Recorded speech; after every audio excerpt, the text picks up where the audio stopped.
The last thing I expected today was to be dragged out of class by my own mother in front of the entire school. Mom, what are you doing here? Get in the car, sweetheart. We have somewhere to be. I didn't even get to grab my bag. The whole hallway watched as I was pulled outside like a criminal being escorted to trial. And of course, he was watching too. Leaning against the lockers, smirking like always. Bye-bye, punching bag, he said. Try not to trip on your way out. I wanted to scream. Instead, I just left. Because that's what I always did around Damon Cole. I left. I shrunk. I disappeared. Hi, my name is Freya, and for the past 3 years, Damon Cole has made it his personal mission to ruin my life. Before I continue, don't forget to subscribe. It actually helps more than you think. Let me back up a little, because you need to understand exactly what 3 years of Damon Cole treatment looks like.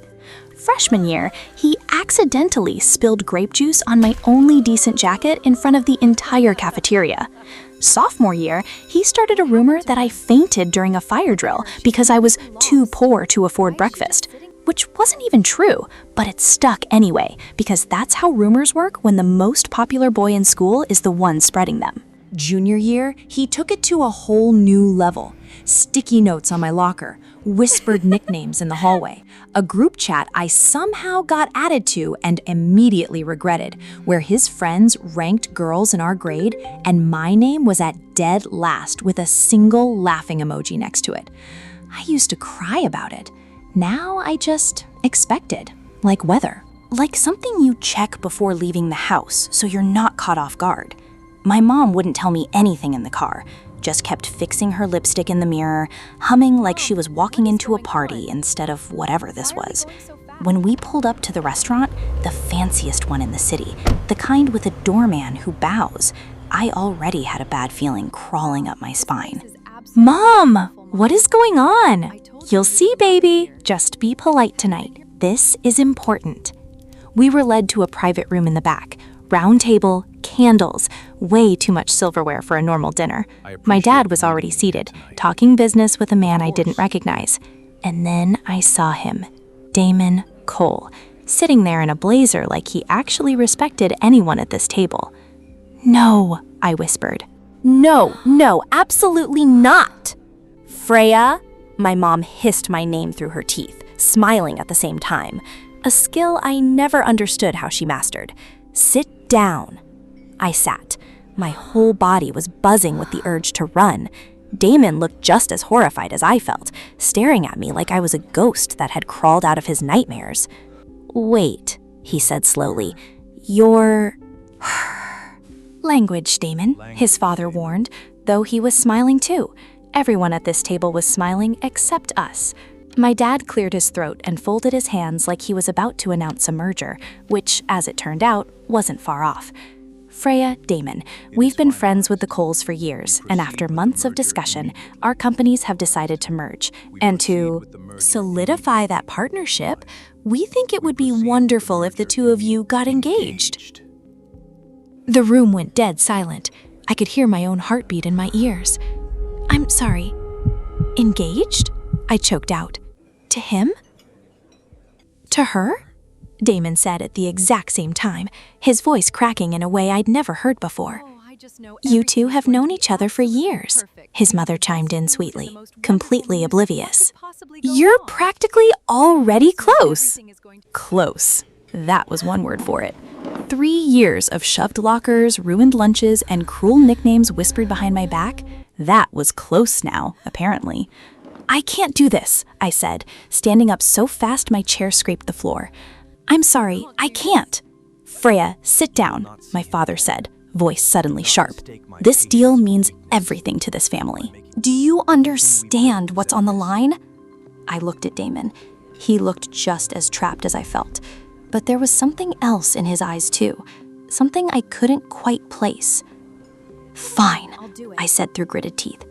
Fine, I'll do it. I don't even know why I said yes. Maybe it was the look on my dad's face. Maybe it was pure panic. Either way, by the end of that dinner, I was officially engaged to the boy who had spent 3 years making my life a living hell. The car ride home was silent. My mom kept sneaking glances at me like she expected me to cry. I didn't. I just stared out the window, replaying every cruel thing Damon Cole had ever said to me. School the next morning felt like walking into a war zone. Everyone already knew. Of course they did. Damon's friends wouldn't stop staring, whispering, laughing behind their hands. I kept my head down and speed walked to my locker, only to find him already there, waiting. "So," he said, "this is a nightmare." "You think?" I snapped, shoving past him to grab my books. "No, I mean," he lowered his voice, glancing around. "This can't actually happen. We hate each other." "Oh, now you remember that," I muttered.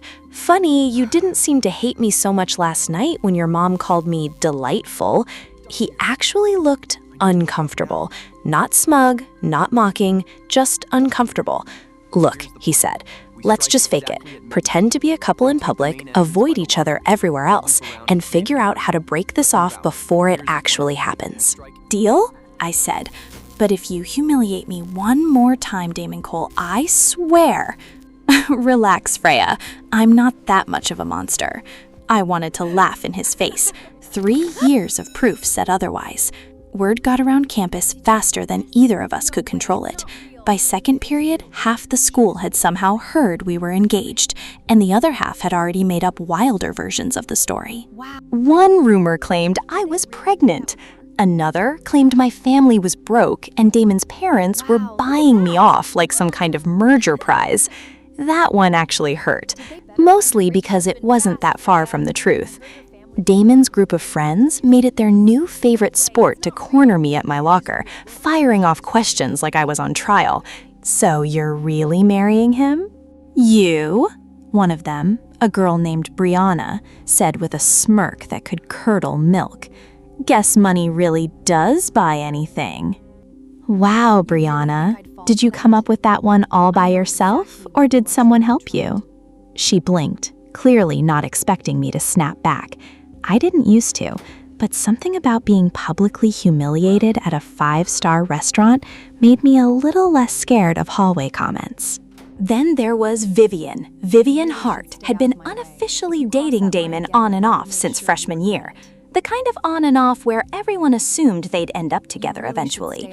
Prom king and queen, golden couple, the whole cliché.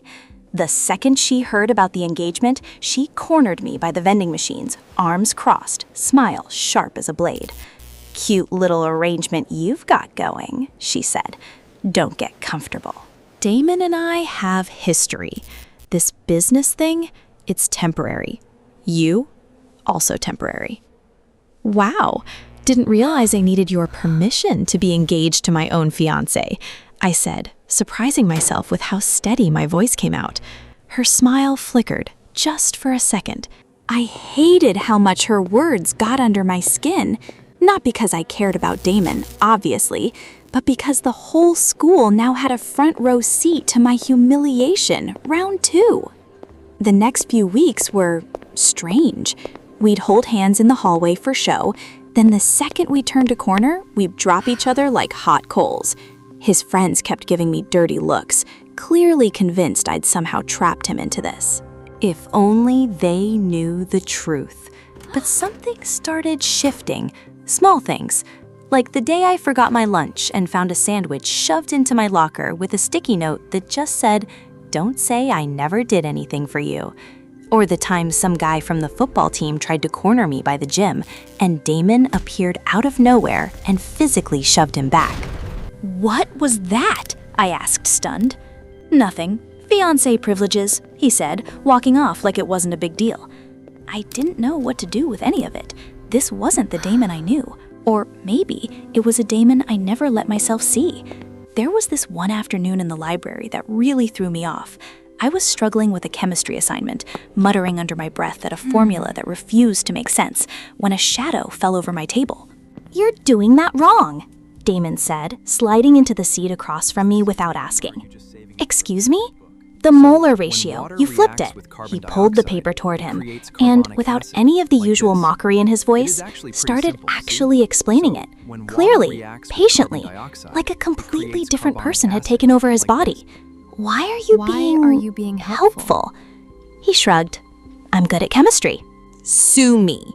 That's not what I meant, and you know it. He didn't answer that one, just kept fixing my equation, jaw tight, refusing to meet my eyes. Another time, at a mandatory family bonding dinner our parents insisted on, because apparently torturing me publicly wasn't enough, they needed the private version too. Damon's little sister, Mabel, who was maybe 8 years old, climbed straight into my lap the second I sat down. Are you gonna be my sister now? She asked, way too excited for a kid who had no idea what she was asking. Maybe? I said, completely off guard. Damon talks about you all the time, she said cheerfully, and I swear I saw the tips of his ears turn red from across the table. Mabel, he warned. What? You do? I bit back a smile for the rest of that dinner, and for the first time, being trapped in this fake engagement didn't feel entirely like punishment. The following week, my father pulled me aside before school, looking more exhausted than I'd ever seen him. There was a tightness in his shoulders that hadn't been there before the merger talks started. Freya, I need you to understand something. This deal isn't just business for me. If it falls through, we could lose everything. The house, your college fund, all of it. Dad, why didn't you tell me that before you threw me into an engagement? Because I didn't want you to feel like this was your burden to carry, he said quietly. But it is, isn't it? I'm sorry. I didn't know what to say to that, so I just hugged him, and for a second, the weight of everything didn't feel quite so heavy. At school, Damon and I started developing this strange, unspoken rhythm. We'd meet at my locker before first period, not because either of us said we would, just because it started happening and neither of us stopped it. He'd carry my books to class sometimes, muttering something about optics and keeping up appearances, even though there was rarely anyone around to see it. You don't have to do that, you know, I told him one morning, watching him sling my backpack over his shoulder along with his own. Nobody's even watching. I know, he said, not quite meeting my eyes. I let that sit there between us, unspoken, because pushing it further felt like opening a door neither of us was ready to walk through yet. One night, my mom insisted we all had dinner together again. To bond as a family, she said, which really meant to make sure the merger stays on track. Damon showed up looking like he'd rather be anywhere else. But halfway through dinner, something happened that changed everything. His father got a phone call. His face went pale. He excused himself from the table, and when he came back, he wasn't smiling anymore. There's been a complication, he said carefully, with the company records. Someone's been altering financial statements. We believe it's sabotage from inside your company, Richard. My father froze. That's impossible. Is it? Because the numbers say otherwise. The room exploded into arguing, accusations flying back and forth. My mom was pale. Damon's mom looked ready to walk out entirely. And in the middle of all that chaos, Damon grabbed my hand under the table. Hey, he whispered. You okay? I looked at him, completely thrown off. Why do you care? I don't know, he said. I just do. The dinner ended in disaster. Both families stormed off in different directions, the merger suddenly hanging by a thread, along with our fake engagement. The next day at school, rumors were already spreading. Some kids said my dad was a criminal.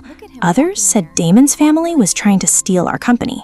It got worse fast. Someone leaked a screenshot of my dad's private financial documents, and by lunchtime, they were being passed around like trading cards. I sat alone in the corner of the cafeteria, staring at my untouched tray, wishing the floor would just swallow me whole. Heard your dad's a thief now, Brianna said, sliding into the seat across from me uninvited, Vivian right behind her like a shadow. Tess, the whole marrying up plan backfired.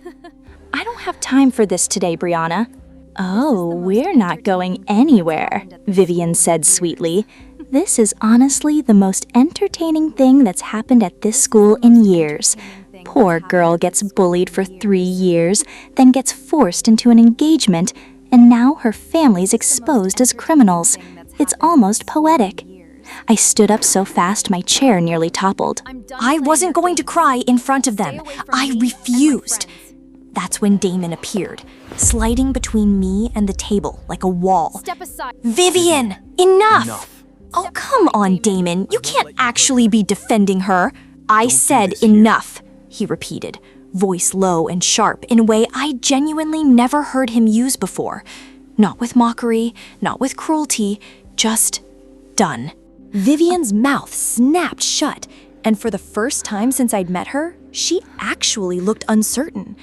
I walked away without a word, heart pounding, completely unsure what to do with the fact that Damon Cole, the boy who used to lead the bullying, had just publicly shut down his own girlfriend to defend me. Later that day, exhausted from all of it, I found Damon waiting by the bleachers after class. I looked into it, he said. The sabotage. It wasn't your dad. How do you know? Because it was my cousin. He's been skimming money for months and pinning it on your company to cover his tracks. I stared at him. Why are you telling me this? Because you don't deserve to take the fall for something you didn't do. None of this is your fault. Something in his voice made my chest tighten in a way I didn't want to examine too closely. Why does it matter to you, Damon? You've spent 3 years making my life miserable. Why help me now? He looked away, jaw tightening. Because I was a jerk, an actual certified idiot. I picked on you because I didn't know how else to deal with the fact that I liked you since freshman year, and it was easier to be cruel than to admit that. I just stood there, completely speechless. 3 years of torment? And it was because he liked me? That's the worst excuse I've ever heard, I finally said. I know, he admitted. I know it's messed up. I'm not asking you to forgive me. I just needed you to know the truth. I didn't say anything else. I just walked away, my mind spinning in 100 directions. That night, I couldn't sleep. I kept replaying every moment, every shove, every cruel joke, every single time he made me feel small, against this new information that completely rearranged everything I thought I knew. The next morning, things escalated fast. Damon called an emergency meeting between both families, laying out bank statements, transfer records, and message logs he'd pulled together overnight with barely any sleep. His cousin, Preston, sat across the table looking increasingly pale as every excuse he tried crumbled apart. You can't prove any of this, Preston tried, voice cracking. Actually, Damon said, sliding one final printout across the table, I can. Time-stamped logins from your personal device, the same nights the discrepancies appear. Care to explain that? Preston didn't have an answer. The room went dead silent, and slowly, painfully, the truth unraveled in front of everyone. My father exhaled like he'd been holding his breath for days. Thank you, he said quietly to Damon. I don't know what to say. Don't thank me, Damon said. Thank Freya. I only started digging because of her. I blinked, caught off guard, as every set of eyes in the room turned toward me. The merger was saved. My dad was cleared publicly, and the school rumors died almost as fast as they'd started once the truth came out. But somehow, through all of it, Damon and I were still engaged. Except now, neither of us was trying to get out of it. Word got back to Vivian fast, and she didn't take it well. She cornered me one final time by my locker, arms crossed, all her usual sharpness gone soft with something that almost looked like defeat. You actually like him, she said. It wasn't a question. I don't know what I feel yet, I admitted, surprising myself with the honesty. Well, she said, almost quietly, for what it's worth, he's never once looked at me the way he looks at you, even when we were together. She turned and walked off before I could respond, and for the first time, I didn't feel like celebrating a win. I just felt strangely, unexpectedly sad for her. The days that followed felt lighter somehow, like the whole school had exhaled at once. Brianna stopped with the comments entirely. Turns out she was a lot less brave without Vivian standing behind her.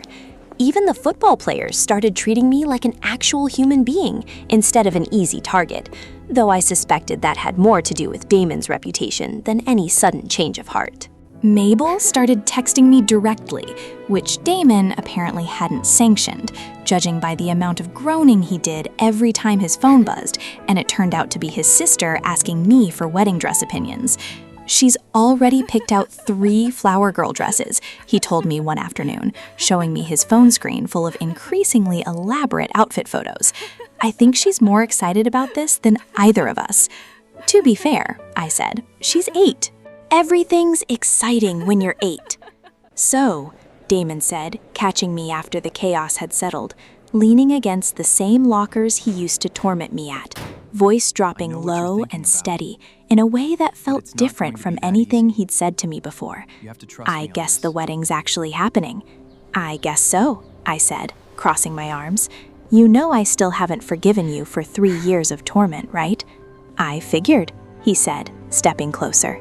I was thinking, maybe I could spend the rest of my life making up for it. That's a lot of groveling, Damon. I'm willing to put in the work. He reached for my hand, and this time it wasn't for show. This time, when our fingers laced together, my heart actually skipped. No cameras, no audience, no fake engagement to sell. Just him and me, and something that finally felt real. For the record, I said, if you ever call me punching bag again, never again, he said. I promise. You better keep that promise, Damon Cole. I intend to, he said, leaning in, starting right now. And for the first time in 3 years, when Damon Cole closed the distance between us, I didn't run. I didn't shrink. I stayed, and I kissed him back. The weeks leading up to the wedding passed in a blur of dress fittings, seating charts, and Mabel's increasingly dramatic opinions about flower arrangements. My mom cried at literally every planning meeting, insisting it was hormones, despite being nowhere near pregnant. Damon's mother, once so oblivious to everything happening beneath the surface, turned out to be surprisingly sharp. She pulled me aside one afternoon while the seamstress was pinning my dress. I know how this started, she said quietly. Business, contracts, obligation. But I've watched my son this past year, and Freya, I haven't seen him smile like that since he was a little boy. Whatever this became, it's real. I hope you know that. I didn't know what to say, so I just nodded, throat tight. The morning of the wedding, I stood in front of the mirror, barely recognizing the girl staring back at me. Not because of the dress, though it was beautiful, because of everything else. The girl who used to make herself small in hallways was gone. In her place was someone who'd survived humiliation, sabotage, public scandal, and somehow come out the other side not just intact, but happy. Months later, at the actual wedding, Mabel insisted on being the flower girl and threw the petals directly at Vivian's face, completely by accident, she claimed, though nobody believed her. Even Vivian, sitting stiffly in the 3rd row, cracked the smallest smile at that, like some tiny part of her had finally made peace with how things turned out. My dad gave a speech about second chances. He clearly wasn't just talking about business his voice cracking halfway through as he looked at me in a way he hadn't in years, like he was actually proud, not just relieved. When it was Damon's turn to speak, he didn't bother with notes. 3 years ago, I was the worst version of myself to the best person I've ever met, he said, looking right at me. I don't have a good excuse for that, and I'm not going to pretend I do. All I can promise is that every day for the rest of my life, I'm going to try to be someone worthy of the fact that she stayed anyway. The whole room went quiet, in that soft, aching way rooms do at weddings, and I felt my eyes sting despite every effort not to cry and ruin my makeup before the reception. As I stood there, watching Damon laugh with his sister across the room later that night, cake frosting somehow already smeared on Mabel's face, I thought about the girl who used to shrink in hallways, who used to check the weather of his cruelty before walking through the front doors of that school. She was gone now, and honestly, I didn't miss her one bit.